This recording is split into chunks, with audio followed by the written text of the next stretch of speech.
Hey everyone, Mr. W here. Our lesson today is simplifying fractions with the greatest common factor, or GCF.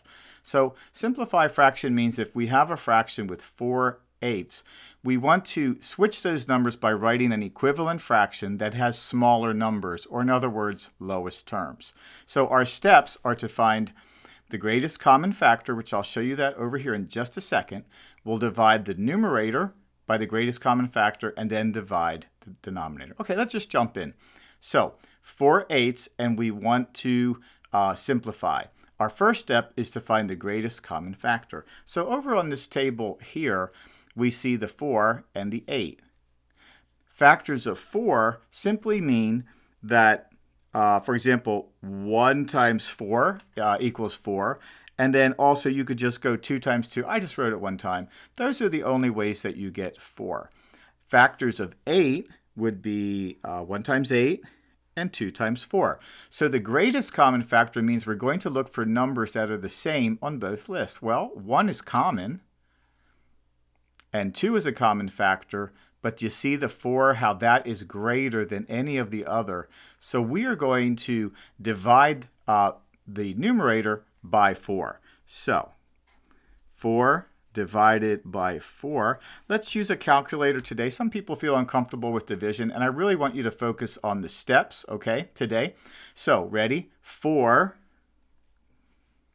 divided by 4 equals 1.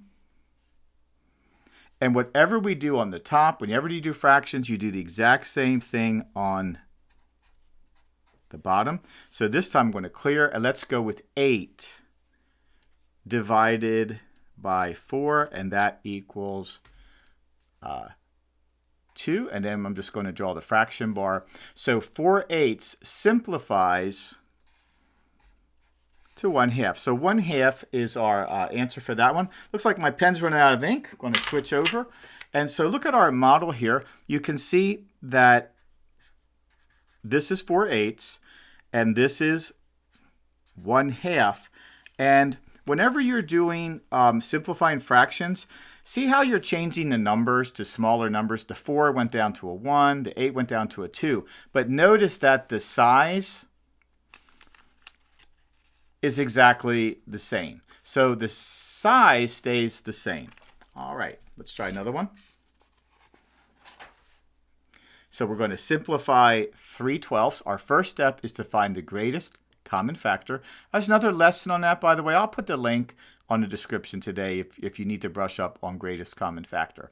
So factors of 3, 1 times 3, that's the only way to get 3 when you multiply. But 12, there's a lot. 1 times 12 equals 12. 2 times 6 equals 12. And 3 times 4. Common factors would be 1 and then only 3. But 3 is the greatest common factor. Step 2, we're going to divide by 3, right? And so, let's see, we'll clear. And let's go 3, right, which is right here, divided by 3 again equals 1. So that's our numerator. And whatever we do on the top, we're going to do on the bottom. So let's go 12 divided by 3, and that equals 4. So 3/12 simplifies to 1/4. So again, using our models, this represents 3/12.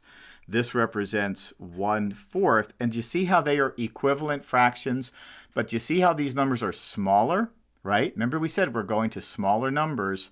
The 3 went down to a 1, 12 went to a 4. So this is the simplified fraction. All right, great. Let's try 1 or 2 more. That'll be it.